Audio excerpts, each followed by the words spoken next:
ஜெபிப்போம்.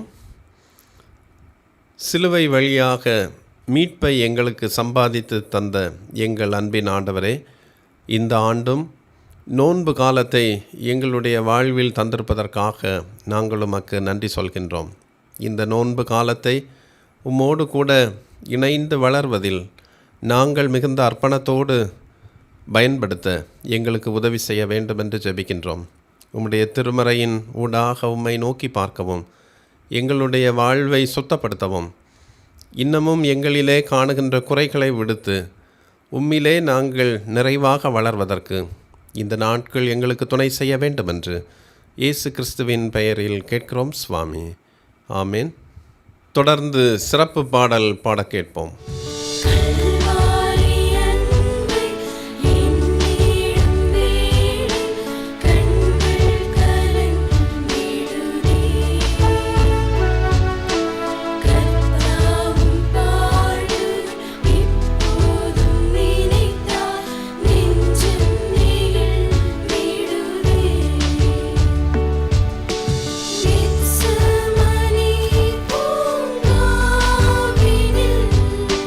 கண்கள்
நோக்கும் போது சோகம் முட்டுது, கல்வாரியை எண்ணும் போது கண்ணீர் கொட்டுது.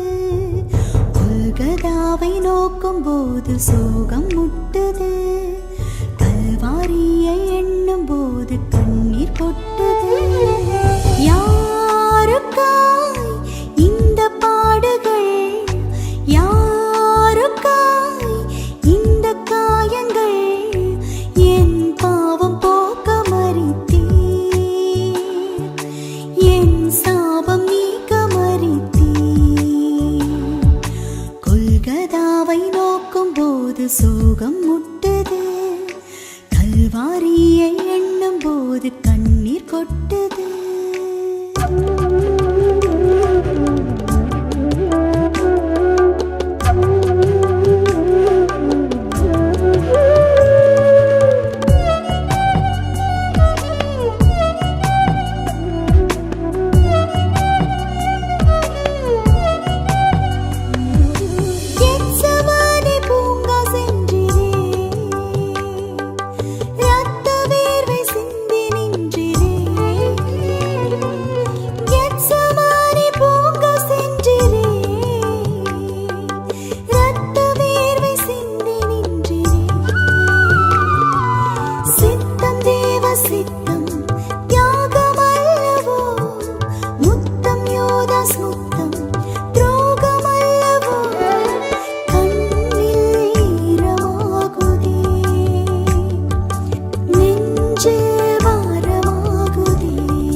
தாங்காது கண்ணீர் கொட்டது.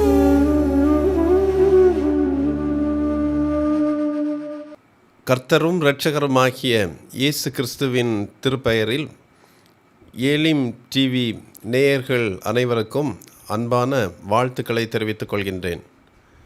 சாம்பல் புதன் என்பது ஒவ்வொரு ஆண்டும் கிறிஸ்தவர்களால் மிகவும் புனிதமாக கொண்டாடப்படுகின்ற ஒரு நாள்.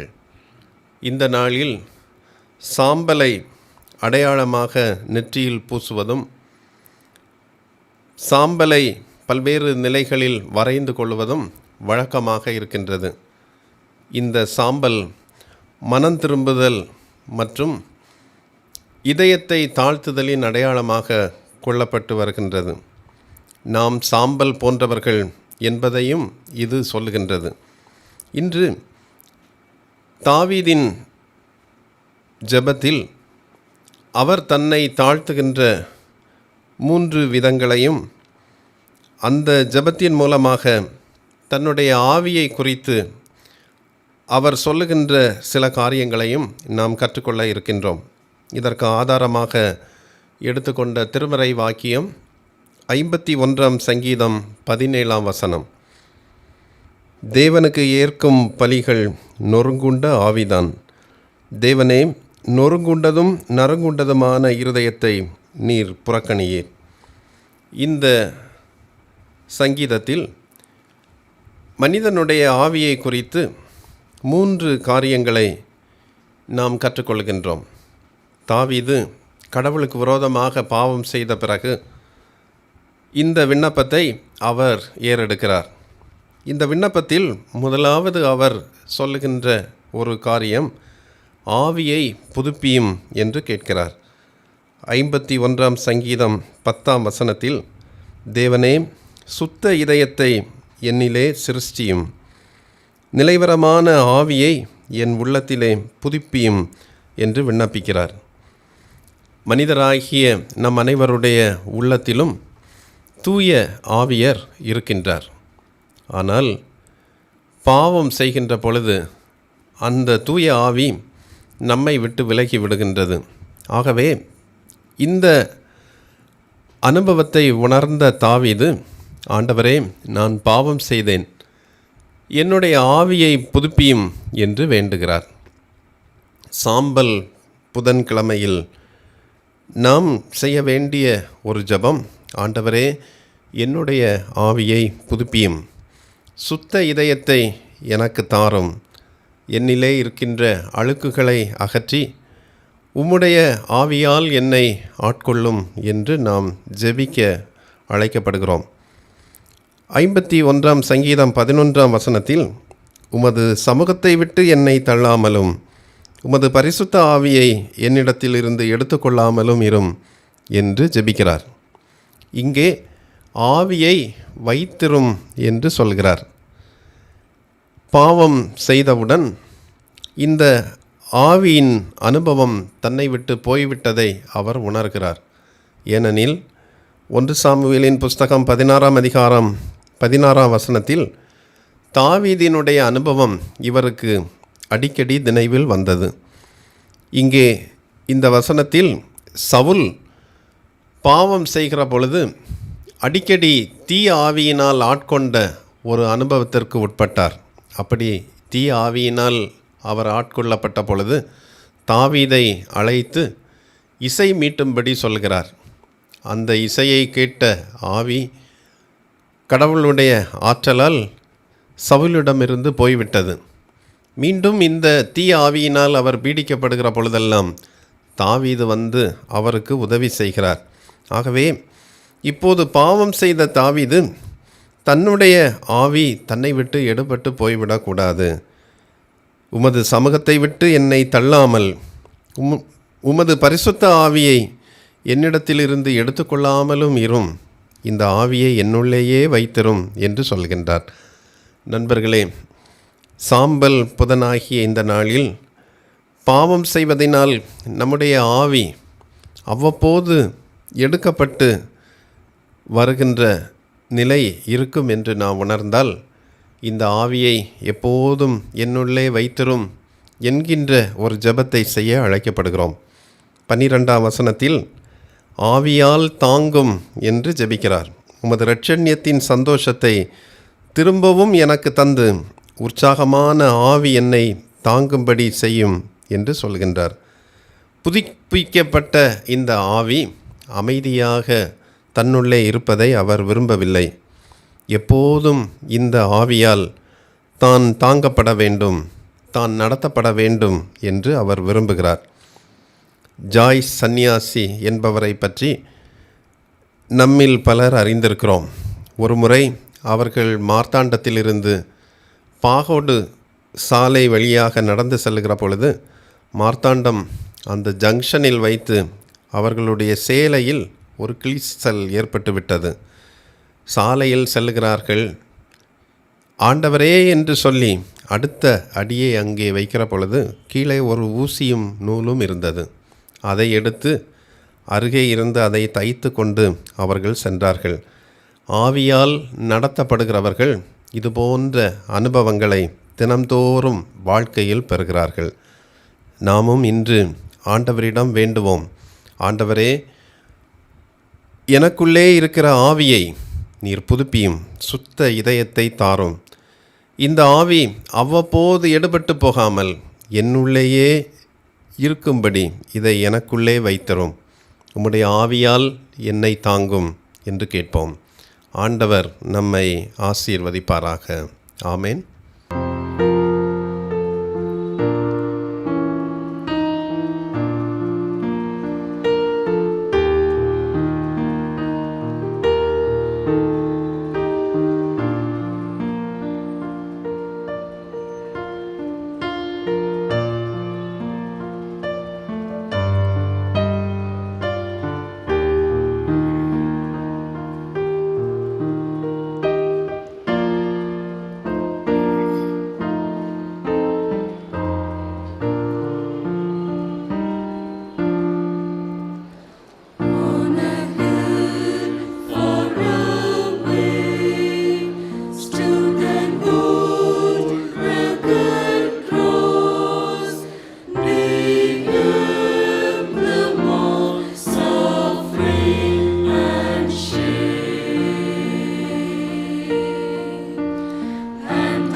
ஜெபிப்போம்.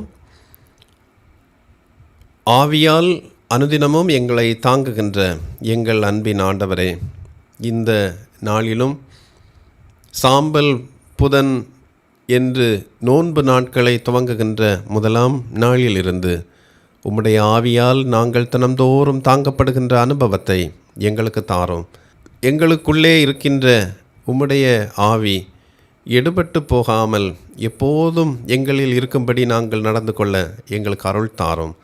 சுத்த ஆவியை எங்களுக்குள்ளே புதுப்பித்து உம்மோடு கூட நாங்கள் தூயவர்களாக வாழ்வதற்கு இந்த நோன்பு நாட்களிலும் தொடர்ந்த எங்களுடைய விசுவாச வாழ்விலும் நீர் துணை செய்ய வேண்டுமென்று இயேசு கிறிஸ்துவின் பெயரில் கேட்கிறோம் சுவாமி. ஆமேன்.